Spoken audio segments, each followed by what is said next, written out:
안녕하세요. 하루 필수 말씀 충전 하필 큐티 조종환입니다.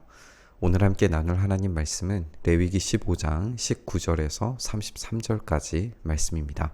여자가 몸에서 피를 흘릴 때에 그것이 그 여자의 몸에서 흐르는 월경이면 그 여자는 이래 동안 불결하다. 그 여자에게 닿는 남자는 모두 저녁 때까지 부정하다. 그 여자가 불결한 기간에 눕는 자리는 모두 부정하다. 그 여자가 앉았던 모든 자리도 부정하다. 그 여자의 잠자리에 닿는 남자는 모두 옷을 빨고 물로 목욕을 해야 한다. 그 남자는 저녁 때까지 부정하다. 그 여자가 앉아있던 자리에 닿는 남자는 누구나 옷을 빨고 물로 목욕을 해야 한다. 그 남자는 저녁 때까지 부정하다. 이렇게 이 여성이 일반적으로 이제 한 달에 한 번씩 가지게 되는 월경에 관련된 이야기인데요. 이 여자가 눕는 자리에 앉는 자리든 그 어떤 남자가 그 자리에 닿게 되면은 저녁 때까지 부정하게 된다라고 이렇게 명령하시는 것을 봐서 이제 월경이 곧 부정을 낳게 된다는 것을 우리가 보게 되는데, 이것이 이제 여성들에게 있어서 한 달에 한 번이고, 그리고 한 달에 한 번 이렇게 경험하게 되는 이 부정함이 거의 일주일을 이렇게 부정하게 보낸다고 하는 것 자체가 이제 부당하게 느껴질 수 있어요. 그런데 이것은 우리의 기준에서 그렇게 부당하게 느껴지는 것이고, 그 당시의 상황을 좀 우리가 생각을 해볼 필요가 있는데, 예, 학자들은 그때 당시와 지금의 어떤 발육과 영양 상태의 차이가 있을 수밖에 없다는 점을 우선은 전제로 하고, 그 당시에는 결혼을 사춘기가 오기 전인 13세에 보통 결혼을 하게 되거든요. 그리고 이 13세에 결혼을 하게 되고, 그리고 곧바로 임신과 출산으로 이어지게 되죠.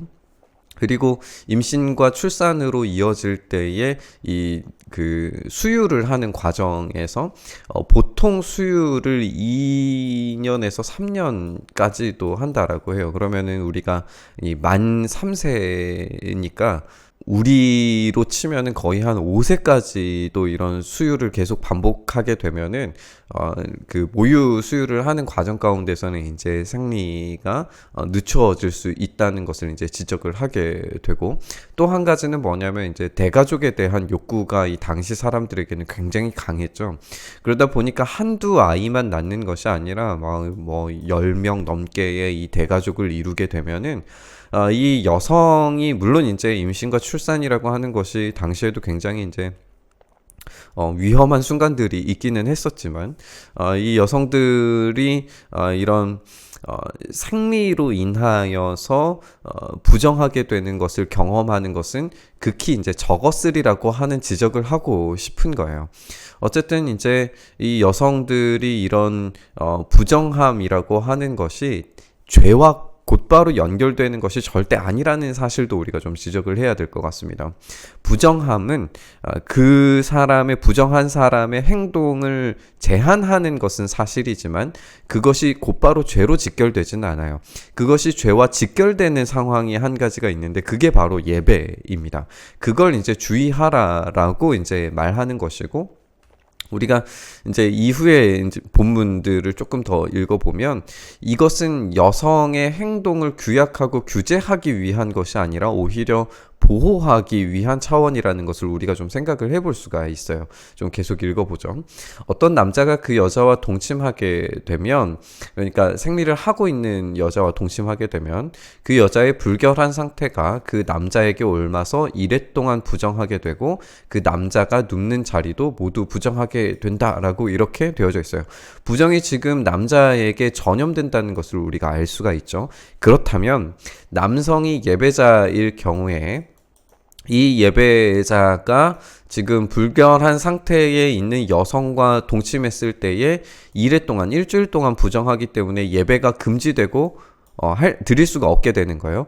그렇다면 이 예배자인 남성은 아무 여성이나 함부로 대할 수가 없습니다. 그러니까 성적인 접근을 할 수가 없는 거죠. 이것은 가정 안에서의 어떤 관계를 굉장히 보호하는 측면을 우리가 강하게 생각을 해볼 수 있습니다. 어떤 사람이 어떤 부정을 가지고 있는지 알 수가 없기 때문에, 특히나 이 성적인 관계에서, 게다가 이 성이라고 하는 것을 우리가 이제 이런 생명을 낳고 생명을 이어가는 측면에서의 이 율법으로 우리가 생각을 해본다면, 생명이 아닌 쾌락으로 즐기려고 하는 그런 모든 시도들의 위험성에 대해서 미리 경고하고 있는 것을 우리가 알 수가 있게 되는 거죠. 어떤 여자가 자기 몸이 월경 기간이 아닌데도 여러 날 동안 줄곧 피를 흘리거나 월경 기간이 끝났는데도 줄곧 피를 흘리면, 피가 흐르는 그 기간 동안 그 여자는 부정하게 됩니다. 몸이 불결한 때와 같이 이 기간에도 그 여자는 부정합니다.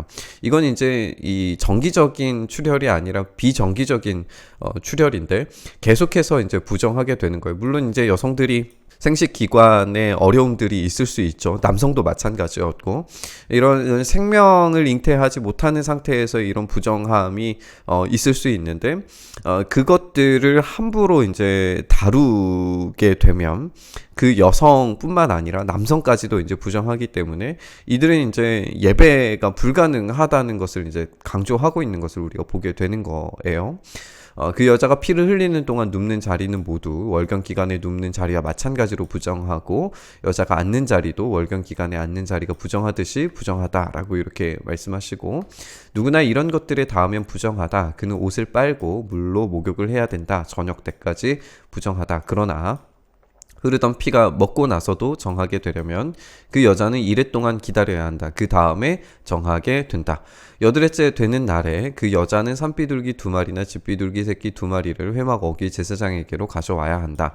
그러면 제사장은 그것들을 받아서 하나는 속죄제로 나머지는 번제로 드린다. 제사장은 그렇게 함으로써 그 여자가 피를 흘려서 부정하게 된 것을 주님 앞에서 속하여 준다. 라고 이렇게 말씀하십니다.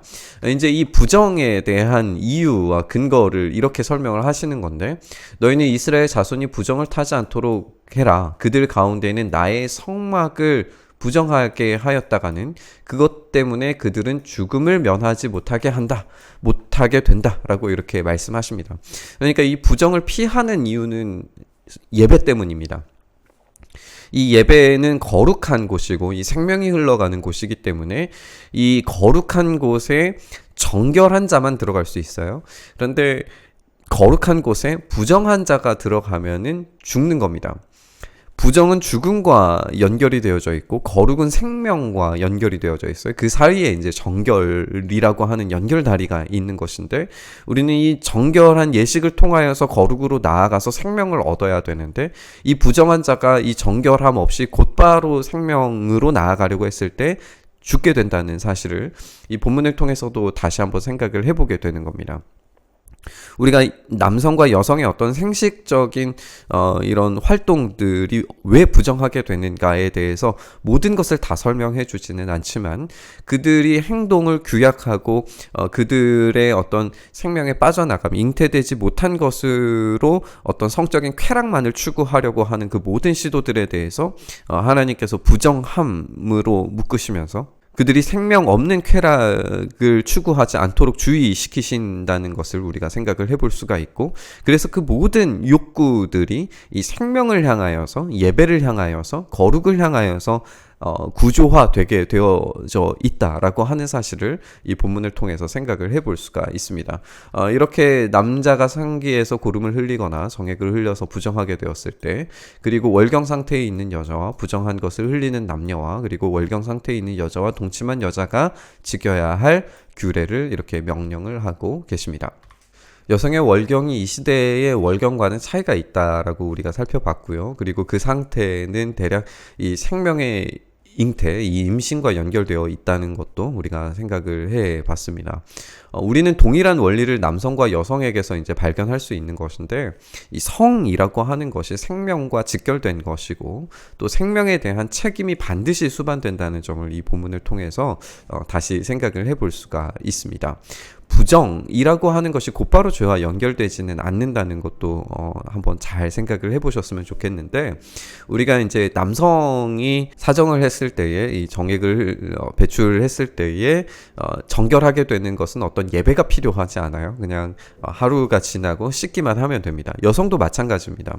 그냥 단지 월마다 생기는 그 부정함은 씻고 시간이 지나면 해결되는 거예요. 그러나 이 비정기적인 생명을 잉태하지 못하는 상태의 부정은 또 다른 측면에서 정결을 요구한다는 것도 우리가 이제 생각을 해볼 수가 있는 건데요. 우리가 이런 생명에 대한 추구와 존중이 이 여성에 대한 배려라고 그렇게 읽는 것이 더 좋을 것 같습니다. 그러니까 이것은 단지 뭐 위생학적인 측면에서 이야기해보자라는 것보다는 이 예배적인 측면에서 생명으로 나아가기 위해서 여성을 도구적으로 사용하려고 하는 그 모든 시도들에 대해서 원천적으로 차단하는 거죠. 당시에 이제 고아와 과부들 그리고 그런 여성들이 당하게 됐을 엄청난 이 성적인 압박들, 그런 위험들이 존재했을 텐데, 그것을 하나님께서 예배의 차원에서 원천적으로 금지하도록 하시는 거예요. 그 여성이 어떤 상태의 여성인지 남자는 알지 못하기 때문에 함부로 건드렸다가는 예배에 들어가지 못하게 되고, 그런 부정이 옮겨진 상태에서 예배에 들어갔다가는 죽게 되는 것이기 때문에 이것은 분명히 이 생명과 그리고 예배와 연결되어져 있다는 것을 우리가 생각을 해볼 수가 있습니다. 이 부정함으로 성막을 부정하게 만드는 것이 죽음을 야기한다면 이 성적인 것에서도 분명히 순결을 요구하고 결혼 가정 안에서만 이루어지는 이 즐거움으로 제한되어야 된다는 것, 그리고 그 안에서도 이 여성들의 심리적인 그리고 또 환경적인 부분에서 배려해주고 또 여성들을 안전하게 지켜주는 그런 용도로서 사용되었으리라는 것을 우리가 충분히 생각을 해볼 수가 있습니다. 이 생명과 거룩 그리고 부정과 죽음, 이 스펙트럼이 그냥 단순히 어떤 이상적인 것을 만들어내는 것이 아니라 우리 현실 세계에 굉장히 중요하다라고 하는 것을 우리가 생각해 볼 수 있는 것 같습니다. 먹는 것이든지 입는 것이든지 우리가 살아가는 터전이든지 아니면 성적인 것이든지 우리의 이런 1차적인 욕구들, 의식주, 성적인 모든 욕구들 가운데에서 생명을 추구해야 되고 거룩을 추구해야 된다라고 하는 것이 이 11장에서부터 15장까지 우리가 이어져 내려오는 모든 규례들의 핵심적인 사상입니다. 이것이 하나님께서 이 율법을 주신 이유입니다. 오늘 우리가 이 본문을 묵상을 하면서 이 생명을 향한 추구가 내 안에 가득 넘치고 있는지 한번 생각해 봤으면 좋겠습니다. 아주 기본적인 욕구들인 입는 것, 먹는 것, 그리고 우리가 사는 집에 대한 것, 그리고 우리의 성적인 욕구들까지도 이 생명을 추구하는 방식으로 우리가 누리고 있는지, 아니면 우리가 부적절하게 우리의 즐거움과 우리의 만족을 위하여서 사용되고 있는지 우리가 좀 생각해 봤으면 좋겠습니다. 우리의 헛된 욕망과 욕구들로 내 삶을 채우는 것이 아니라 오로지 거룩을 향한 열망으로 내 안에 가득 채워지기를 이 본문을 통해서 함께 묵상하면서 하나님 앞에 나아갔으면 좋겠습니다. 주님, 그렇습니다. 우리의 즐거움과 우리의 욕망과 우리의 욕구보다도 하나님의 거룩함으로 생명 앞으로 나아가는 그 간절함이 우리 안에 더욱 넘치게 하여 주시옵소서.